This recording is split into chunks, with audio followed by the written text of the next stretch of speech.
Travelling season 2 का new episode आ चुका है। तो चलिए फिर ये वीडियो शुरू करते हैं, बाकी बातें वीडियो के एंड में कर लेंगे। अब जैसे कि आपको याद होगा लास्ट एपिसोड के एंड में इधर जिन्वो इस गेट के पास आ गया था जहाँ पे बॉस रहता है, ठीक है। तभी पीछे से यहाँ पे चाहे ही आ चुकी थी और उसने पूछा था आते साथ कि तुम यहाँ पे क्या कर रहे हो, और उसने यहाँ पे अपने नाक पे रुमाल लगा रखा होता है। तो यहाँ पे जिन्वो बता देता है कि यार वो खो गया था, उसको रास्ता नहीं मिल रहा था, इसलिए वो यहाँ पे गलती से आ गया। तो चाहे ही इधर जिन्वो को बताती है कि तुम्हें यहाँ से दूर हट जाना चाहिए क्योंकि ये बॉस का रूम है। इधर जिन्वो इंप्रेस हो चुका होता है चाहे की एबिलिटी से, क्योंकि जब तक वो बोली नहीं थी तब तक जिन्वो को ये भी नहीं पता था कि वो उसके पीछे खड़ी हुई है। तो सच में वो काफ़ी ज़्यादा कमाल की है। यहाँ पे वो नोटिस करती है कि यार जिन्वो के हाथ में थोड़ी देर पहले एक वेपन था लेकिन अब नहीं है। क्या वो बस ऐसा सोच रही थी? यहाँ पे वो बताती है कि अगर तुम बॉस को गुस्सा दिला दोगे तो हो सकता है कि पूरी माइनिंग टीम की जान खतरे में आ जाए और वो सबको खत्म कर दे, तो यहाँ से तुम्हें चले जाना चाहिए। और यहाँ से जब जिन्वो जाता है तो वो साइड से निकलता है। चाहे एक चीज़ नोटिस करती है, वो अपना हैंकी निकालती है और आते साथ यहाँ पे स्मेल करती है जिन्वो को। वो पूछती है क्या तुम सच में कोई हंटर हो? तो जिन्वो कहता है हाँ। यहाँ पे वो उसकी रैंक चेक करती है कि वो एक ई रैंक का हंटर है। तो चाहे कहती ठीक है फिर जाओ वापस, ये बहुत बड़ा डंजन है, संभल के जाना। मैं आपको एक बात बता दूं कि यार उसको हर हंटर में से एक अजीब सी स्मेल आती है, बदबू सी आती है, लेकिन जिन्वो की स्मेल उसको काफ़ी ज़्यादा अच्छी लगी। ये किसी आम हंटर की तरह नहीं थी। अब ये बात यहाँ पे बाकी सारे माइनर्स को जब पता चलती है तो काफ़ी इंप्रेस हो जाते हैं ये लोग। वो बोलते क्या बात है यार, मतलब तुम टकराए भी तो किससे? हंटर चाह से? तुम तो यार सच में काफ़ी ज़्यादा लकी हो, हम तो बस उसे दूर से ही निहार सकते हैं और उससे बात भी नहीं कर सकते, ठीक है। ये लोग बताते हैं कि यार वो बॉस से प्रोटेक्ट करने के लिए हम लोगों को यहाँ पे पेट्रोलिंग करती रहती है और अपना खुद का रेस्टिंग टाइम भी सेक्रीफाइस कर देती है। लेकिन हंटर चाह को हंटर्स के आसपास रहना बिल्कुल भी पसंद नहीं है क्योंकि उनकी स्मेल से उनको कुछ होता है, ओके। इसी वजह से वो हर समय अपनी नाक को कवर करके रखती है। अब यार जिन्वो को एक बात रियलाइज होती है कि चाहे ही कोई इधर जिन्वो के अंदर से हंटर की स्मेल नहीं आई थी, और फिर आपको याद होगा वो जो आइस डीमन था उसको भी यहाँ पे जिन्वो के अंदर से कोई इंसान की स्मेल नहीं आई थी। इसका मतलब ये है कि यार वो एक प्लेयर है, इसी वजह से शायद सिस्टम ने उसको एक फेवर दे रखा है। ये मिशन यहाँ पे ख़त्म हो जाता है तो इनका बॉस होता है जो वो अच्छा खासा पेमेंट दे देता है यहाँ पे जिन्वो को। वो कहता है कि तुम्हारी वजह से आज हमारा काम जल्दी ख़त्म हो गया, ओके, क्या तुम हमारे साथ ज्वाइन कर लोगे इस फोर्स को? मैं तुम्हें अच्छा खासा पैसा दूंगा। लेकिन यहाँ पे जिन्वो इस ऑफर को ठुकरा देता है। वो कहता है कि अच्छा ठीक है, कल भी हम एक रेड मिशन पे जाने वाले हैं, कल लगातार 2-3 रेड मिशन है ए रैंक और सी रैंक के, तो क्या तुम वहाँ पे आओगे? तो जिन्वो बताता है कि उसका जो इवैल्यूएशन है वो परसों होगा और कल तो वो जा ही सकता है। तो वो कहता है ठीक है फिर चलते हैं। अब ये एक ऐसा मिशन है जहाँ पे 2 असॉल्ट टीम्स जाने वाली हैं, ठीक है। ए रैंक गेट के अंदर 2 ग्रुप जाएंगे लोगों के, इसके अंदर कोई एस रैंक का बंदा नहीं होगा, तो ये काफी कमाल की बात होगी और खतरनाक मिशन हो सकता है। यहाँ पे हमें रात का सीन दिखाया जाता है। चाहे इधर हंटर ऑर्गेनाइजेशन को कॉन्टैक्ट करती है और वो संग जिन्वो के बारे में इंफॉर्मेशन निकालने की कोशिश करती है। तो यार सामने से एक बंदी बोलती है कि वैसे मैं आपको बता दूं कि कल मिस्टर चॉय ने भी उनके बारे में इंफॉर्मेशन निकालने की कोशिश की थी, लेकिन ऑर्गेनाइजेशन ने उनकी इन्फॉर्मेशन को ब्लैक लिस्ट कर रखा है। मतलब संग जिन्वो की कोई भी इन्फॉर्मेशन ये लोग नहीं निकाल सकते, वो सारी इन्फॉर्मेशन सील्ड है। अब ये सारी बातें यहाँ पे चाहे के दिमाग में घूम रही होती है कि मतलब यार जो संग जिन्वो का एटीट्यूड था, उसका बिहेवियर था डंजन के अंदर, उसके बाद यहाँ पे मिस्टर चोई ने भी उसके बारे में पता करने के लिए इन्वेस्टिगेशन शुरू की, और फिर ये इन्फॉर्मेशन का सील होना, मतलब कुछ तो चल रहा है यहाँ पे, कुछ तो गड़बड़ है। और पहली बार वो किसी ऐसे इंसान से मिली है जिसके अंदर इतनी अच्छी खुशबू आई थी एक हंटर में से, है ना। तो ये काफ़ी अलग बात है। यहाँ पे हमें अगले दिन का सीन दिखाया जाता है जब वो यहाँ पे इस साइट के पास पहुँचता है। तो ये सब के सब लोग संग जिन्वो को देख के काफ़ी ज़्यादा खुश हो जाते हैं। अब ये माहौल देख के यहाँ पे उसको अपने पुराने स्क्वाड की याद आ जाती है जहाँ पे मिस्टर सॉन्ग वगैरह थे, जूही वगैरह थे, ठीक है, आपको याद होगा। वो यही सोचता है कि काफ़ी समय हो गया उसे ऐसा महसूस किए हुए, ठीक है। तो ये लोग यहाँ पे अपना माइनिंग का मिशन शुरू कर देते हैं और काफ़ी तेज़ काम करते हैं जिन्वो, जिस वजह से इनको काफ़ी जल्दी लंच टाइम करने का भी मौका मिल जाता है, जिसके बाद ये लोग ए रैंक के डंजन में जा सकते हैं। अब इनका काम यहाँ पे काफ़ी अच्छा खासा तेज़ी से चल रहा होता है, मतलब काफ़ी कमाल की बात है। तभी यहाँ पे एक हंटर आता है, मतलब एक कैप्टन मान लो तुम असॉल्ट टीम का, जिसका नाम होता है सॉन की हुन, ठीक है। अब ये बंदा यहाँ पे आता है, ये कहता है कि हमें एक बंदे की ज़रूरत है जो कि हमारा सामान उठा सके। आज वो हमारा वाला बंदा एब्सेंट है, वो आ नहीं पाया, और जो रिकवरी टीम है उनके बंदे भी कम पड़ रहे हैं, तो इसलिए हम माइनर्स के पास आए हैं, मतलब तुम लोगों के पास आए, तो तुम में से कोई है जो चलना चाहता है, तुम्हें काफ़ी सारे पैसे भी मिलेंगे। तो ज़्यादातर लोग तो मना ही करते हैं क्योंकि इनका जो कैप्टन होता है वो भी यही कहता है, माइनर्स का कैप्टन, कि देखो यार ये तो सिंपल सी बात है कि किसी ए रैंक के डंजन में एक लो रैंक के हंटर का जाना काफ़ी ज़्यादा खतरनाक हो सकता है, फिर चाहे वो सामान उठाने का ही काम क्यों ना हो, ठीक है। फिर चाहे तुम कितने भी पैसे दे लो, कोई भी नहीं आने वाला। लेकिन तब यहाँ पे पीछे से जिन्वो हाथ उठाता है। अब उसका कैप्टन उसे बोलता है, मतलब माइनर्स का जो ये लीडर होता है, कि तुम कुछ चंद रुपयों के लिए अपनी जान दाव पे मत लगाओ। लेकिन जिन्वो कहते हैं कोई बात नहीं, मैं बहादुर हूँ, ठीक है। अब सॉन की हुन पूछता है कि तुम्हारी रैंक कितनी है, तो वो बताता है ई रैंक है। वो अपना इंट्रोडक्शन देता है और जिन्वो भी अपना इंट्रोडक्शन देता है। अब ये वाला गेट कल वाले गेट से ज़्यादा बड़ा होता होता है। अब 2 पार्ट में ये टीम्स अंदर जाएंगी। पहले तो फर्स्ट असॉल्ट टीम अंदर जाएगी, ठीक है। अगर कुछ अंदर खतरनाक होता है तभी सेकंड टीम को अंदर बुलाया जाएगा, वरना सेकंड टीम को अंदर जाने की कोई जरूरत नहीं है। इस टीम के अंदर 6 ए रैंक के हंटर्स, 3 बी रैंक के हंटर्स होते हैं। और कमाल की बात यह है कि इसके अंदर कोई भी एस रैंक का हंटर नहीं है, फिर भी ये लोग इस गेट के अंदर जा रहे हैं, जो कि काफी कमाल की बात है। ये लोग इस गेट के अंदर एंटर कर जाते हैं, ठीक है।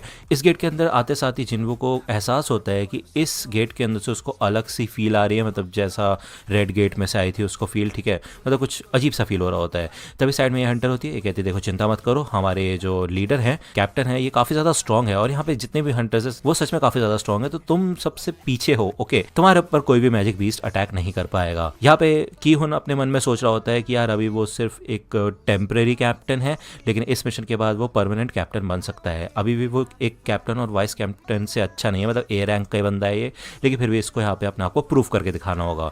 तभी इन सबको यहाँ पे कुछ एहसास होता है और भाई बिना किसी इंस्ट्रक्शन के ये सारे के सारे बंदे इधर अटैक करने के लिए तैयार हो जाते हैं, जिसे देख के जिन्वो भी शॉक हो जाता है कि भाई इनका कोऑर्डिनेशन कितना कमाल का है। सामने से यहाँ पे जो डंजियन चैकाल्स होते हैं वो आते हैं और ये सब के सब अटैक करते हैं और ये सारे के सारे हंटर इजीली इनकी वाट लगा देते हैं। अब ये लोग इस बात पे कंफ्यूज होते हैं कि यार ए रैंक के डंजियन के अंदर ये डंजियन जैकाल्स क्या कर रहे हैं। तो जिन्वो पूछता है कि इनमें ऐसी अजीब बात क्या है, क्या ये रेयर है। तो ये हंटर बताती है कि देखो बात ये है कि ये जो जैकाल्स है ना, ये सी रैंक के डंजियन के अंदर पाए जाते हैं, तो इनका यहाँ पे घूमना काफी अजीब लग रहा है, क्योंकि ये एक ए रैंक का डंजन है, तो इनको तो कब का मर जाना चाहिए था अगर ये यहाँ पे है भी तो। तभी जिन्वो यहाँ पे नोटिस करता है कि इनके गले पे एक पट्टा बंधा हुआ है, जिसका मतलब ये है कि इनको किसी ने पाल पोस के बड़ा किया है।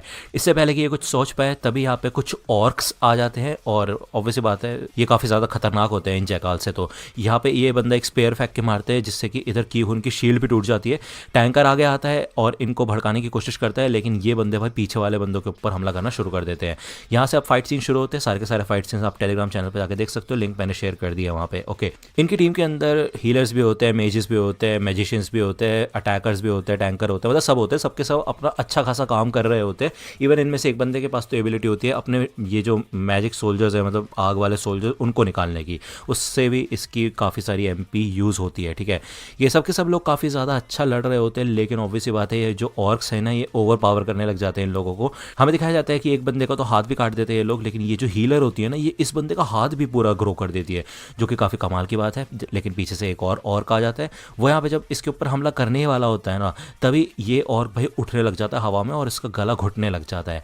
अब हमें दिखाया जाता है कि जिन्वो अपनी एबिलिटी का इस्तेमाल करता है। अब ये एबिलिटी हमने देखी थी पहले, आप मेरे को कमेंट सेक्शन में बताना है इसका प्रॉपर नेम क्या है, लेकिन इस एबिलिटी की मदद से कोई भी जिन्वो को देख नहीं सकता, ठीक है। ये जिन्वो का स्टेल्थ मोड है, ओके, जो उसको एक बंदे को हराने के बाद मिला था, वो उसका नाम तुम बता देना, ओके। तो बेसिकली यहाँ पे जिन्वो इन सारे के सारे ऑर्क्स को जख्मी करना शुरू कर देता है, इनके पैरों पे अटैक करता है, इनके गर्दन पे अटैक करता है, जिससे कि थोड़ा स्लो हो जाए। और जिन्वो का मेन मोटिव ये होता है कि यार वो एक आउटसाइडर है, तो वो यहाँ पे स्टैंड आउट नहीं करना चाहता, लेकिन ऑब्वियसली बात है वो खड़े खड़े यहाँ पे इन लोगों को मरता हुआ भी नहीं देख सकता, तो वो बस मदद करना चाहता है। तो जिन्वो की मदद से ये सब के सब लोग भाई अपर हैंड पा लेते हैं और इन सारे के सारे ऑर्क्स को हरा देते हैं, ठीक है। ये सारा खेल यहीं पे खत्म हो जाता है। भले इन लोगों ने ये चीज़ नोटिस की थी कि बैटल के दौरान कुछ तो अजीब हुआ था, ये एकदम से स्लो हो गए थे ऑर्क्स, लेकिन इनको कुछ खास पता नहीं चलता सिवाय एक बंदी के, जो कि होती है मैजिक कास्टर। वो कहती है कि इस बंदे ने ये चीज़ अंडर एस्टिमेट कर दी कि मैं मैजिक कास्टर हूँ इस टीम की, भले किसी और को पता चले ना पता चले, लेकिन मुझे ज़रूर पता चला कि इसने अपने स्टेल्थ स्किल का इस्तेमाल किया है।